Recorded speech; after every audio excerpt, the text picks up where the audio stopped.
Hi, I'm Scarlett and I'm going to be talking about The Host today, the Host movie that is.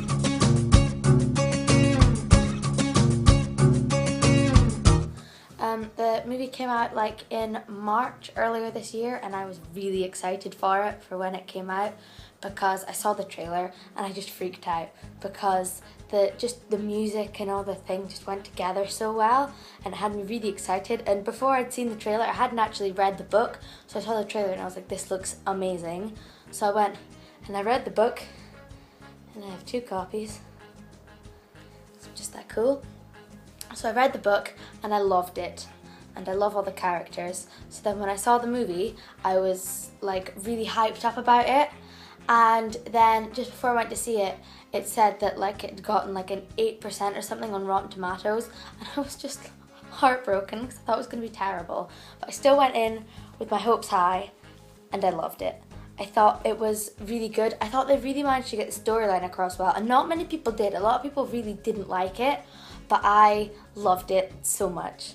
It was really great.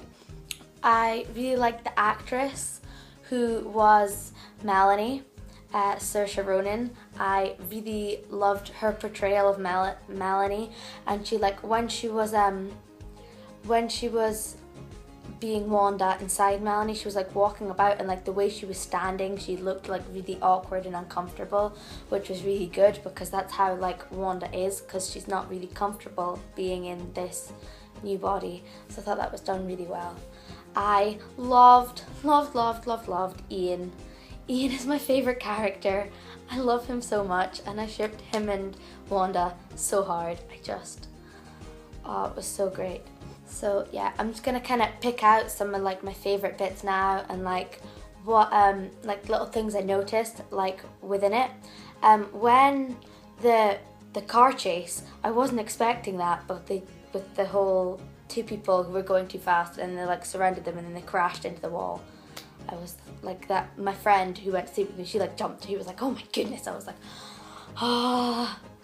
But I thought it was done really well. How it cut between the car chase and then Wanda was talking in the dining area with the people in the cave about how the souls love to live in harmony, and then it cut into the scenes of all the car chases and it all contradicted each other as because it let you see just how unhinged the Seeker was and how much the soul in her head was getting to her and clouding her judgment because she was just so different from all the other souls that we saw who were really peaceful. When she says we're losing control, it was really obvious that she's losing her mind almost because of Lacey being in there, and because she was a really strong personality. I really loved it when Melanie was arguing with Wanda in her head about Ian. She was why is he looking at you? Why are you looking at him? And I was aw, Melanie, shut up. Just let them have their little moment and loveness and just be quiet right now. And then with I think he likes you too much. How much is too much? If I have anything to do with it, you won't find out. It's just let them be together. I hated Kyle. I thought he was portrayed really well with his clear anger at Wanda being there.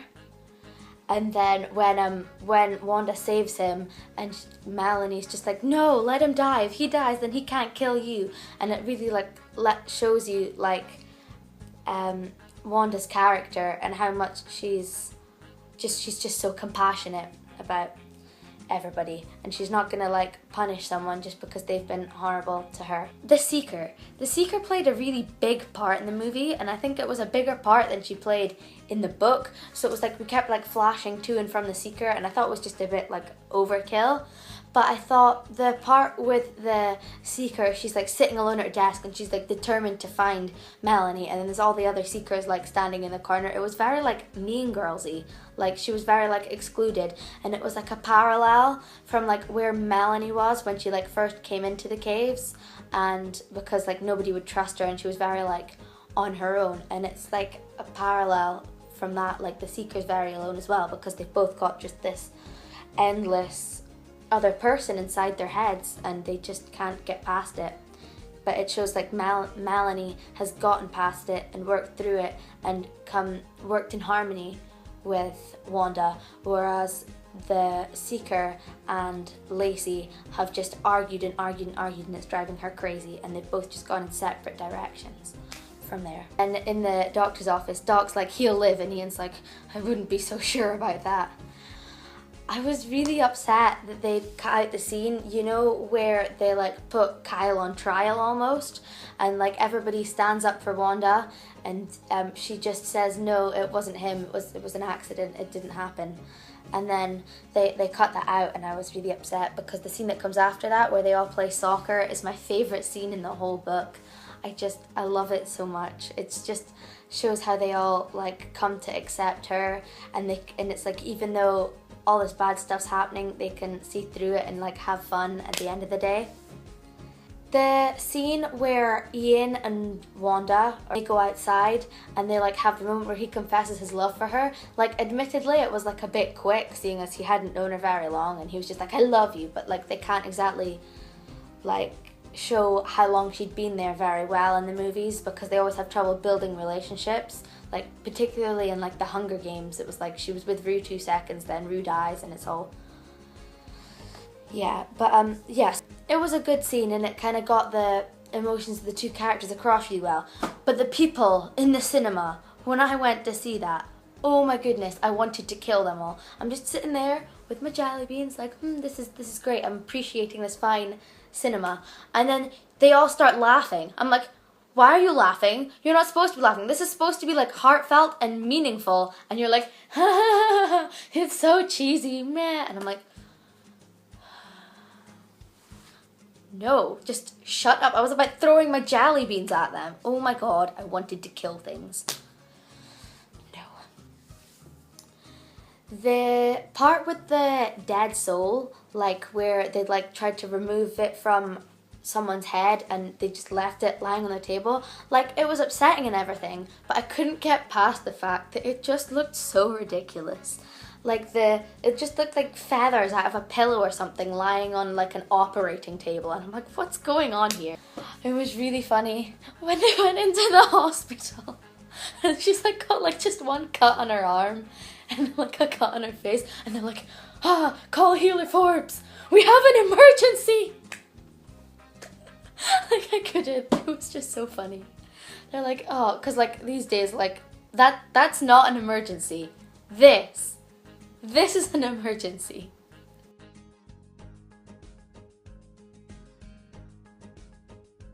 They go on like their shopping mission. The music that they play while Wanda's in the shop is like, it's like just kind of what like awkward elevator music in this store. It's just called The Store, and everything's just got its names written on it, and it was so funny just because they're so simple and everything, and it was really funny.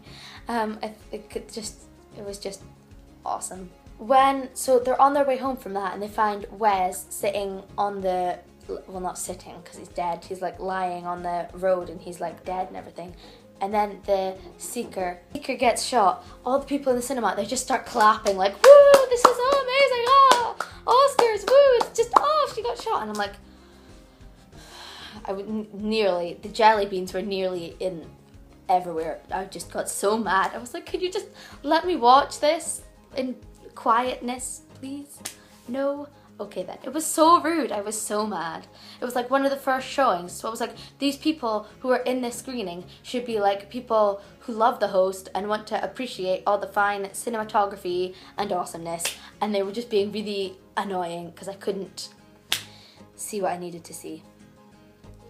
So when they go take the Seeker's soul and they put it, this light matrix thing, I don't understand what that is, because it's just like, why do you need all the random beams of light going all over the place? What is that? I don't understand. Can someone like explain it to me? I don't get it. The score, the whole movie, the score was like beautiful. It was like really simple, but it worked really well and complemented the scenes so well, and it was so great. It was so great. I think that's something you can only really appreciate it when you go like and rewatch it like after like the millionth time, and you just start paying attention to little things you didn't see, like when Jared and Kyle go off on their shopping trip, and Jared's like, you stay away from her. It's just a little mournful look between Wanda and Ian. They're like, look at each other like sadly. It's like, it was things like that. And when Ian was like, you do not get to leave me, that whole scene, I was like, in the book, I was like in tears. In the movie, I was like almost there, but not quite. It was just so, the feels. The song Radioactive, it was like in all the trailers. It was featured like, it was like so much in all these trailers. So it was like whenever I heard that song, I was like, oh, the host, the host, the host. And I couldn't listen to it. After I saw the movie, I couldn't listen to it without getting really sad that I wasn't watching the movie. Which is really sad, I know, but whatever. But I just thought it would have been used more like prominently in the movie than it was, because it was like, it just kind of came on at the end, and I thought it was going to be used a bit more like in scenes and stuff, and it just wasn't. So yeah, those were my thoughts on the Host movie. I personally really loved it, and I don't understand why it only got 8%. I thought it was really great. I think like a lot of people didn't like the way that her the voiceovers, but I thought it worked really well, and I really enjoyed it. Thanks for watching. I thought I'd do the your bookish identity tag just to let you know me a bit better.